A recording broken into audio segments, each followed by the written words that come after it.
কই গো, বলছি তুমি যে 500 টাকা দিয়ে আমাকে বললে না যে রতনকে দিতে। আরে দাদা হ্যাঁ তো বলছো, আগে তো দেখে নাও কোনটা দিয়ে এসছে। দিয়েছো? আরে হ্যাঁ গো, আমি রতনকে দিয়ে দিয়েছি তো। আচ্ছা ঠিক আছে। দাদা বৌদিকে যে বললা যে রতনকে পয়সা দিতে, বৌদিকে তো আমাদের এটা দিয়ে চলে এসছে, আবার পয়সা ফেরত নিয়ে। বিশ্বাস হচ্ছে না? বৌদিকে জিজ্ঞেস করে নাও। কিন্তু এই 500 টাকাটা কি করব তুমি বললে না তো। আরে বড় ভাই, মাথায় চুলকে আর লাভ নাই, এরকম বউ থাকলে ভাই সবাই মিলে দিয়ে চলে যাবে।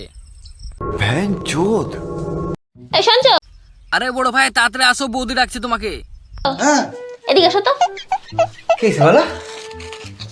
এই টাকাটা ধরো আর যাও তো তাড়াতাড়ি বাজারের থেকে আমার জন্য সুন্দর দেখে একটা লাল ব্লাউজ নিয়ে আসবা। আচ্ছা ঠিক আছে।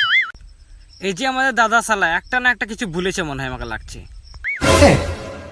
বলছি তোমার সাইজ কত গো? কেন তুমি আমার সাইজ জানো না? দাদা কি করে সাইজ জানবে?